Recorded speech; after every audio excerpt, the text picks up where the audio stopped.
Okay, so the last few videos I've done have been on several things, and one of them was Spawn. I did a right gauntlet and the mask, and now I'm doing the right boot. And I made all this out of some high density EVA foam matting that I picked up locally, and some 5mm EVA foam for the first 3 rows of spikes, and the bottom rows of spikes I just made with 3mm EVA foam. Painted it with an airbrush and sealed it with Mod Podge. Now, as far as the painting and airbrushing stage and sealing it with Mod Podge, I only used that because I had it and I was broke. I honestly would have preferred just to hang it up and spray the whole thing with Plastidip to seal it and give it just the black undercoat, but I had to work with what I had. So yeah, let's get into this video. Alright, so to take today's Spawn right spat, or boot, whatever you want to call it, a reality, I'm going to need some high density EVA foam mat. Doesn't matter if you get it with the texture on the backside or not. I end up with this kind because it's what I can get locally, and I'm certain I could find it online without the texture, but I would prefer to just shop at a local business and help support them. Okay, and they do have a website as well. If you want to check that out, you can order some stuff online, I believe. And in order to get the first basic rectangle shape that you're going to cut to get that nice bell shape that the Spawn right gauntlet has, or sorry, not right gauntlet, but right spat has, is you're going to need to take some measurements. And what you're going to need to figure out is how tall it needs to be, how wide the top needs to be, and how wide the bottom needs to be. And to do this, you're going to need a scrap piece, doesn't matter how wide, it can be that wide, of the foam that you're going to use. And you're also going to need a tape measure.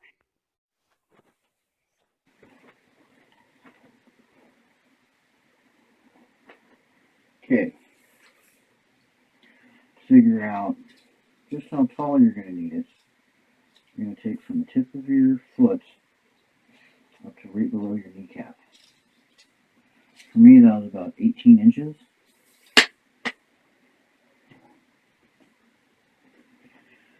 And I'm using the piece of scrap foam here because if I just measured it with a normal tape measure, whenever I curl the foam up, it's probably going to be a little bit too short.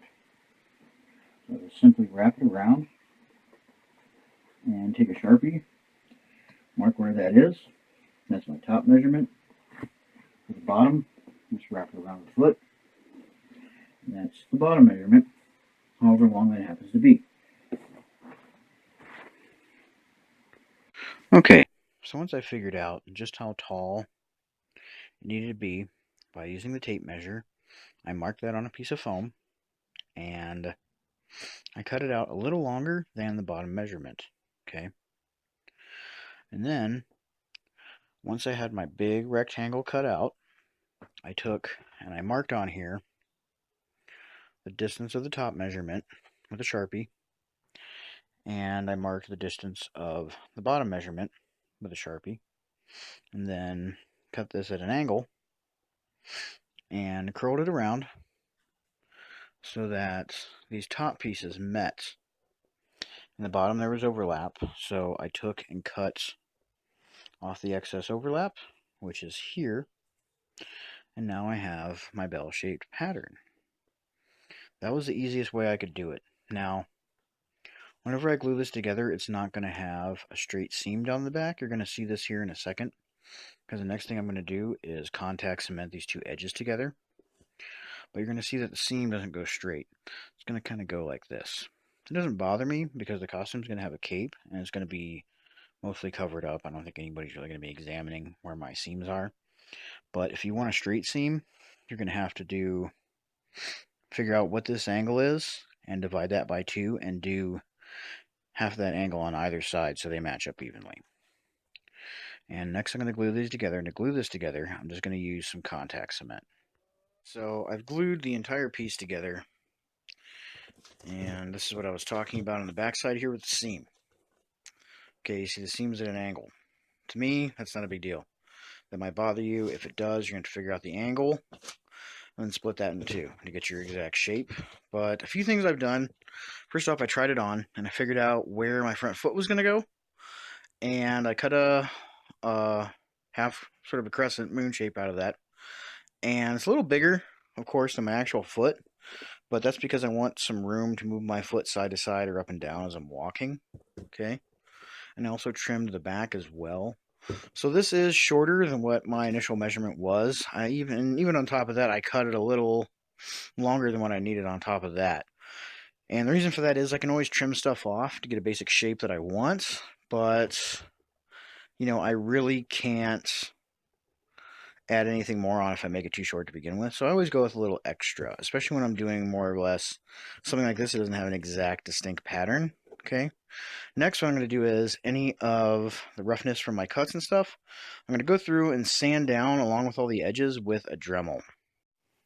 Alright, so Dremel the edge. All I really did was just smooth it out and evened out this top edge a little bit here too. Because I cut this with scissors, I'm not patient enough for the X-Acto knife. I just rip right through it. Then I have to go through and end up evening all this stuff out. Smoothing all this stuff up here. Okay. Next what I'm going to do is I'm going to cut some lines into the foam around it to make it look like it's separated into sections. Okay. Alright, so I cut my lines in 1, 2, 3. Now this top area here and this area here are going to have spikes similar to, if you saw the Spawn Gauntlet video, they're going to be similar to that. Okay, about that size for here and for here. Now on this very bottom row here, I'm going to have much shorter spikes, probably about half this size. But for the center area here, I'm going to have spikes that are larger than this. Not so much larger in the sense of longer per se, but just fatter. Not such an extreme taper to the point. I'm going to go in this second section here. Okay. And how I did this was I simply cut lines into the foam with an X-Acto knife, and then I took my wood burner and just ran it around to expand them. And next, I've already started doing it, but what I'm going to do next is I'm going to take a heat gun. I started doing it but stopped so I could film this. And I'm going to put it on a pretty high setting and just go back and forth over this. I already started on the bottom here. You can kind of see a line and a difference. Let me see if I can get it to show up on camera. Between the foam that I haven't heated, which is over here, and the foam that I have heated. You can faintly see this line here. Whenever you heat the foam, it seals up. It gives it more of this shiny appearance here versus this dull appearance down here. It also helps to seal up the pores so it doesn't absorb as much of your Plastidip or Mod Podge or whatever you're using to seal it with before painting it. So the heating phase is pretty important. And if you don't have a heat gun, I have in the past, I had a heat gun break, I used a hairdryer. The hairdryer isn't good for shaping or molding the foam, but the hairdryer will seal it. It just takes a very long time. And you may ruin your hairdryer. So if you have the extra 20, 30 bucks, go and pick up a heat gun. Alright, so before I start doing spikes or any of that stuff, first thing I'm going to do is work on getting this to fit my leg and how exactly I'm going to attach it. For the top part here, I just took some scrap pieces and cut them to the length that I needed to where my shin went and glued them in there. Initially with super glue and put a bead of some hot glue around the end here just to help make sure it's nice and in there. And put a couple smaller pieces here on the sides on each side of my calf. And then for the back of my leg, I only needed a single wedge. And I want to point out my leg doesn't fit super tight in here. It has a little bit of play. I did that on purpose. The only place it's actually going to be super solidly attached is on the bottom. And the nice thing about this 4-point way of gluing this stuff in here is that, I'm not going to be able to just put my foot straight in it, but when I turn my foot to the side, it's fits right in between these two. Say this is my toes, it goes right in between, and my foot can go down in. Turn it sideways, bam, done. Now to hook it into the bottom here, I made a little rig. I measured how far it was to the inside to my shin ankle area. And I cut out this piece here, and I glued a piece of elastic to it that has Velcro. And what I'm going to do is, I'm going to glue this inside here, right about this point on the inside.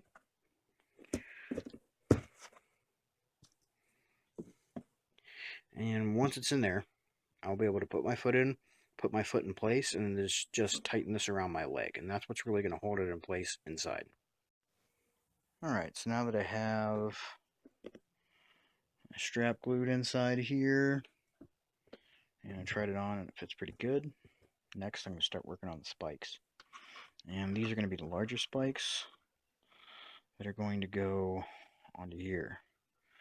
Now, the basic pattern I made just kind of looks like an open Pac-Man mouth. And what you're going to do is contact cement these edges and then glue it together. When you glue the edges together, they look like this. Okay. And the other pattern piece right here, similar thing. I cut the edges on an angle, contact cement them, and when I glue them together, you get a little spike. Now, you're going to have to hand trim these to fit on here, because you'll notice the way I made the pattern, the bottoms are flat. And since it's flat, it doesn't sit flush. Okay, you get this into the light. What you get is this rocking motion because it's not going to sit even. So what I end up doing is I end up hand trimming these. You can see there's kind of a slight concavity to this. That will help it to glue nice and flat to this. Okay, so I'm going to hand trim each one of these. And I thought about, just once I get the actual shape of it done, cutting this out and using it as a pattern and making them all come out concaved, but I didn't. And the reason for that is I all want them to look a little different. This is Spawn, he has a supernatural symbiote suit, and I want them to look uniform, but a little different. So that's why I'm going with the hand cutting to make them fit.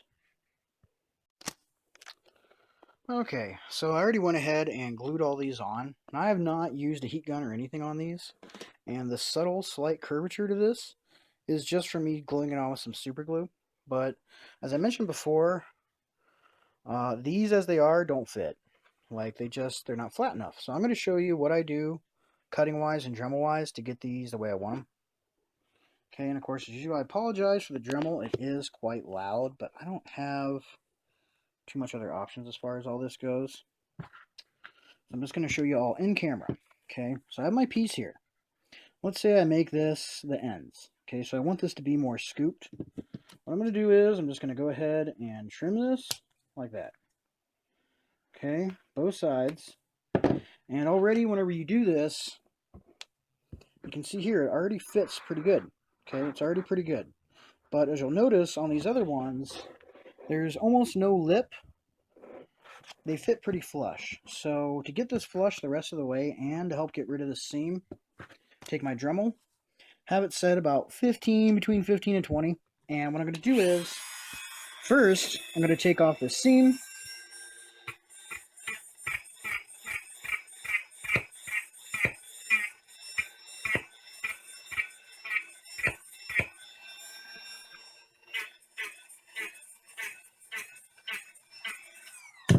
Okay, already this seam is so much more flush now that I just did some really quick sanding. You don't need a Dremel, you can do this by hand. Now, to get the rest of this smooth, what I'm going to do is take this inner edge off.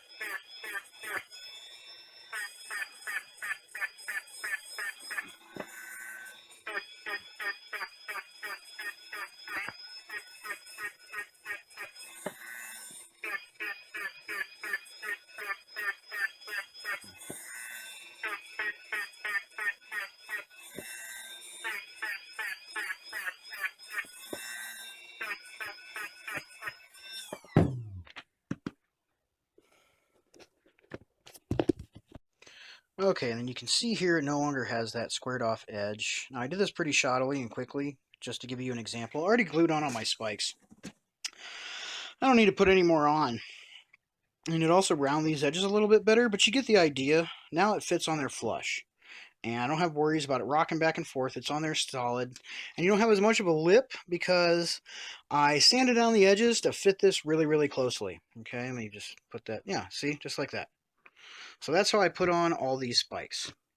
And next what I'm going to do is I'm going to show you how to shape these, because I'm going to start gluing on these medium-sized spikes along the top here and the center. Okay, so what I have here to start with is this. Okay, what I want to end up with is this. Not only can you see the curvature, so it's going to neatly fit just like the large pieces, but you're also going to notice the tip's a little more blunt and it's a little curved. Now, how I do that is pretty simple. I take and cut off some of this excess and just kind of trim it around.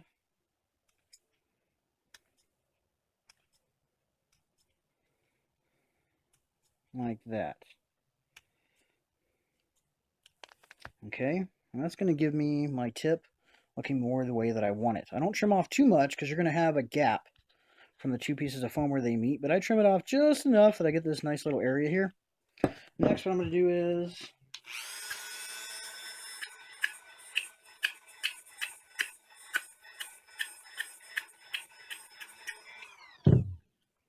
okay, I don't sand it too much. I just give it a quick sand. Behind me here, I have my heat gun, and I'm going to use my heat gun to just heat this a little bit and help shape this tip the rest of the way. But before I do that, I'm going to go through here, and just like before, I'm going to make my cuts like this to give it more of that oval shape. Now I can refine this and trim it a little more, but you can see it's already got that concave shape, so that it's going to fit flush up against this. Go over here and grab my heat gun. I don't like to use the heat gun too close to the camera because I've melted stuff with this a lot, so I usually do a lot of the heat stuff off camera. Sorry.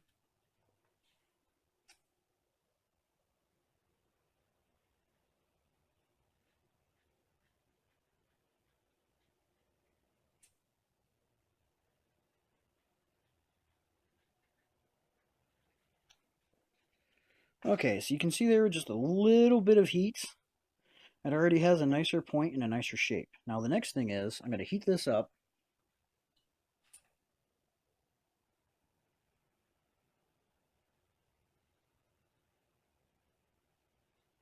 Okay, and while the foam's hot, I'm just going to gently push and stretch this. Okay, you got to get the foam pretty hot with your heat gun. But now that I've got it heated, you see it now has that curvature, which matches up with the curve on this one, and it has a much nicer tip. And it should also fit flush. This bottom side, I'm also going to sand a little bit like the last ones. I mean, for this, I think I've done 20 or 25, I don't know how many, of these to put along the top and also to put along the bottom. I figured I needed at least 2 for every one of these times 2. So that was 20. I did a few more extra. I'm also working on some Bowser stuff for my kid's costume for Halloween, so I'm going to need more of these spikes anyways, I figure. Alright, so the top 3 rows of spikes are all done. Now I'm just working on the bottom here. And these are actually a lot simpler than these other ones. These other ones are, of course, all 5mm EVA foam. These ones are 3mm EVA foam. And I just took and cut a pattern that has this kind of wonky D shape to it. I will, of course, take a picture, put it up on the page so you can download it if you wish. But whenever I get done with it, it already has, whenever I glue it together, it already has that curve and shape. So I don't really need to do any drumming or any work on this. I literally just cut it, contact cement it, and then stick it on here. And one other last thing I'm going to point out before I finish gluing these on, which, by the way, this is the 3rd night after work that I've been doing this, making these spikes and gluing them on, if you're wondering how long this is taking. But anyways, one thing I wanted to point out, you'll notice all the points line up on the very front down the center. And from there, they're just all staggered at whatever width they are.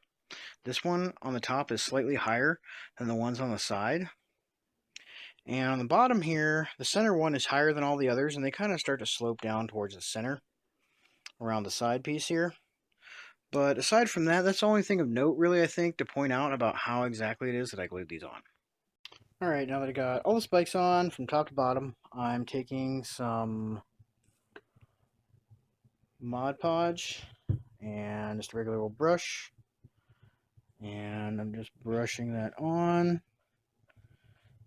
each individual spike. I'm not actually, since I'm using such quality high density EVA foam for the actual boot that I have already heated, I'm actually not going to brush any Mod Podge on it. What I'm going to do to seal that is I'm going to use my airbrush, and I am going to mix some of this Mod Podge with some black paint, some black airbrush paint by Creatix, and I'm just going to go ahead and thin that down and then just spray it on.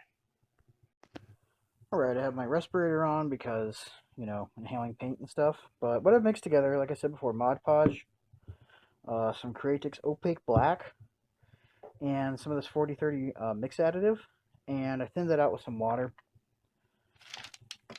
And I've already gone ahead and loaded up my airbrush here with some black paint and got it all primed. I'm just going to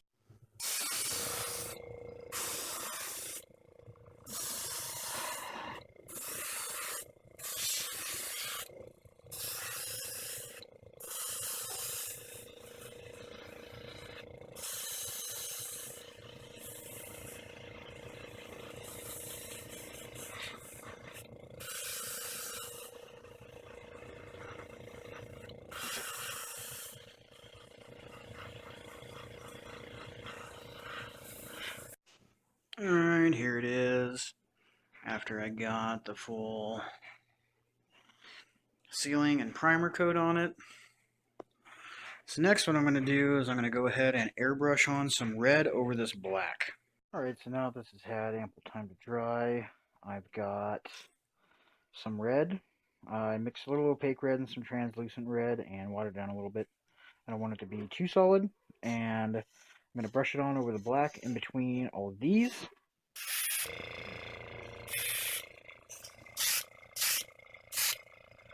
And you'll notice here,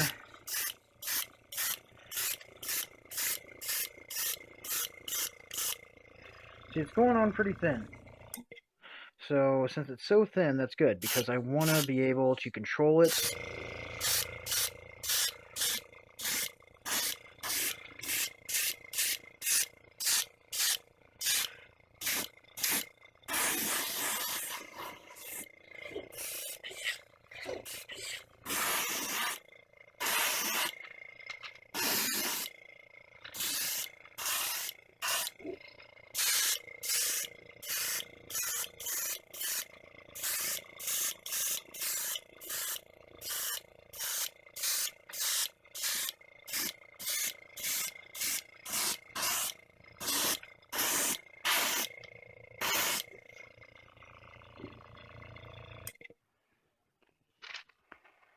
Okay, so you can see here where I've got it pretty thick. It's a you know, pretty solid red. And as you're going away from that, obviously, you know, not so much fading into the black.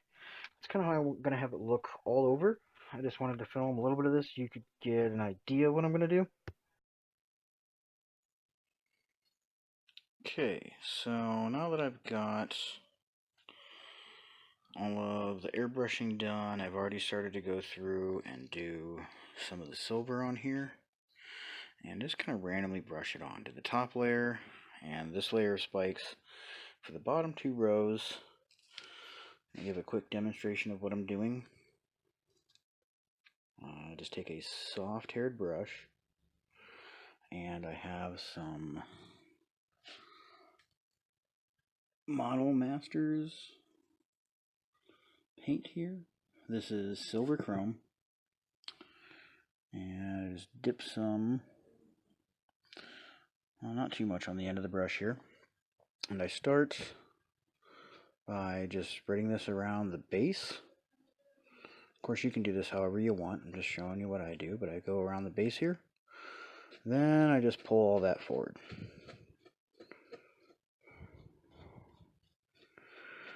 That's how I get that grainy look up towards the front, just by randomly brushing it on. And you can see it's not solid. It's got some lines and streaks in it, but that's what I want. And that's how I did all these ones on the top. I'm going to go ahead and finish this up. Alright, so here is the finished right boot. Got all the spikes painted. I have all the stuff inside to attach it to myself. And this took way longer than I thought. And also included the setback of having some equipment break and having to replace that. However, I feel like the quality of the video should be a little better. After having to spend some money to do so since I broke the camera. But yeah, that's pretty much it. So hopefully this video helped you guys out and gave you some ideas and was entertaining, whether you're interested in Spawn or cosplaying as Spawn or not. And as always, thank you for watching and have a great day.